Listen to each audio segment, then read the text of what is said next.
Vocês que tem aquela discussão, vocês deram vozes ao Bolsonaro, quanto vocês são responsáveis, e eu acho é o lance do famoso dar palco para. E aqui no podcast eu sempre esbarro nesse limite. Eu e Maurício, a gente participou de um programa esses dias, a gente discutiu muito isso, até com quem a gente vai falar e se a gente não está supervalorizando a nossa voz nesse sentido que deixa o pessoal decidir. Por exemplo, eu falaria com o goleiro Bruno, eu falaria, vocês que tem aquela discussão, vocês deram vozes ao Bolsonaro, quanto vocês são responsáveis, e eu sempre achei uma bobagem essa discussão, até que eu abri um podcast e fico às vezes me pensando qual é o limite, até com quem eu vou falar. Não sei se você tem uma resposta fácil para isso. Eu creio que toda escolha... Até pelo provoca. Você falaria com todo mundo? Não. Então. Claro que não. Então. Claro que não. Todo mundo tem um viés. É bom a gente entender isso. Tá. Muito claro. Se isso não está claro ainda, vamos deixar claro. Todo mundo tem um recorte da realidade. Todo mundo. Todo jornalista, todo ator, todo filósofo, enfim... Todo podcast, entendeu? Então você tem um viés, você tem uma responsabilidade por esse viés. Quem você vai chamar? Eu acho que não é todo mundo. Mas pelo perigo? Ou porque não, simplesmente... pelo seu interesse. Você quer extrair o quê? Não, às vezes eu tenho interesse, mas eu não sei o quanto isso pode ser danoso. Não, mas aí... Essa é a dúvida. Aí é o negócio da vaidade. Então. É a pessoa se achar muito poderosa. Então. Nossa, eu vou trazer alguém aqui e ele vai... A gente não tem esse poder. Ele vai tocar fogo no Brasil. Não. Vamos usar o exemplo do CQC que dizem... o CQC deu voz ao Bolsonaro e transformou isso. Cara, é isso? Não é. Pois é, querido. Ou é? Não, assim... Quem elegeu o Bolsonaro? Quantos milhões de pessoas aí, né? Pega aí. 54, se eu não me engano. Você tem o Google aí. Não é mais. É 57. Vê aí. Mas tanto faz. Tudo Ele bem. vai ver no Google. Quando você diz que o CQC elegeu o Bolsonaro, me parece... As pessoas que falam isso, na hora porque eu vou lá ver quem está falando. Primeiro é quem perdeu a eleição, né? E depois é quem não quer ver que a eleição dele tem a ver com uma corrupção que houve antes. Com uma falha do outro lado. Então é melhor você botar uma culpa num programa da Band. 57 mesmo. 57. Então é melhor, não é mais confortável? Com certeza. Porra, esse Marcelo Taz aí, bicho, que elegeu. Não sou eu. Não é o meu partido. Ou não é o resto do povo que é burro e não sabe votar? Não sei. Eu acho que eles pensam isso. Mas eu não chamo o povo de burro. Não, tô falando essas pessoas... o pessoal não sabe votar. O problema é que a mídia Sabe encaminhou... Sabe qual é a questão? A questão do Brasil não é o Bolsonaro. É quem apoia o Bolsonaro. É claro. Porque se você falar, não, vamos derrubar o Bolsonaro. E as pessoas que apoiam o Bolsonaro, você vai... Ignorar? Ignorar não. Você não vai ouvi-las? Elas não têm voz? Tá. Nós estamos numa democracia, entendeu? Por que será que elas apoiam? Elas têm que ser ouvidas, elas tem que haver debate, aí é o negócio.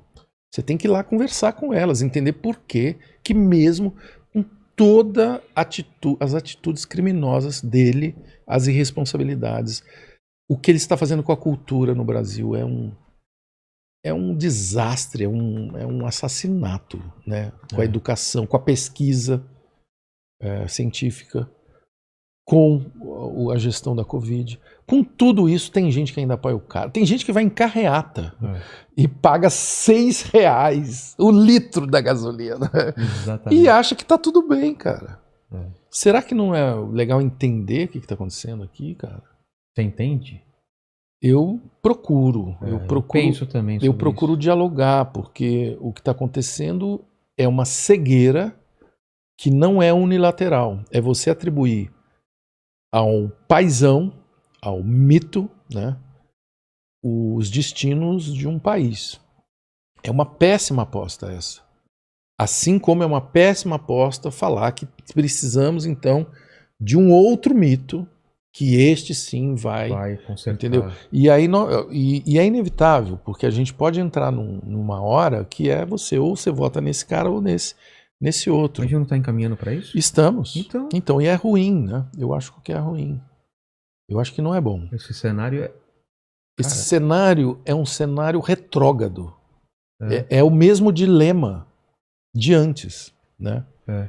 E eu creio que a gente aprende com os erros, né, da história. Um país que não aprende e não reconhece a sua história, que me parece ser o caso atual, Vai repetir. vai repetir. Um país que até hoje discute se foi ditadura ou não foi ditadura, é alguém que não quis. Um país que discute se foi corrupção ou não foi corrupção, é um país que não quer caminhar, entendeu? Então vamos aprender com outros, né? Vamos aprender com quem a gente admira. Vamos aprender, até com Cuba, por exemplo, né? Falando para a galera que é mais de esquerda, Cuba está se transformando agora, né? Tem agora um presidente civil, enfim, eles estão sentindo a pressão da sociedade cubana, né? E o LGBT, o movimento em Cuba ganhou uma força agora enorme. Agora, estamos falando de um país que é muito pequeno. E se você quiser, pega o outro lado, pega os Estados Unidos, um país que viveu um enorme trauma com o Trump, enorme, gigantesco, né? Eu, pelo menos, foi uma das piores. Eu acordava mal todo dia, não pelo Brasil, mas pelo mundo, cara. Você vê um cara como o Trump com a mala mais importante de armas atômicas e brincando todos os dias de falar coisas horríveis das mulheres, de falar coisas horríveis, né? E aí vem um cara no Brasil que vira o fã bobo dele, o Bolsonaro, parece um idiota correndo atrás do seu ídolo, né? E rodou, né? Graças a Deus, né? Mas mesmo assim, o que a gente vê nos Estados Unidos? A gente vê uma situação muito complexa também, né? Apesar do Biden estar lá, é um país que enfim, tem uma postura muito beligerante de dominação, inclusive nossa, né? Dominação cultural. O problema do racismo aí. O racismo absurdo, né? Pode o que está explodir acontecendo a lá. qualquer momento. E durante o Obama, é bom lembrar, foi um dos piores momentos de termos de violência, de ataques americanos a outros povos no Oriente Médio.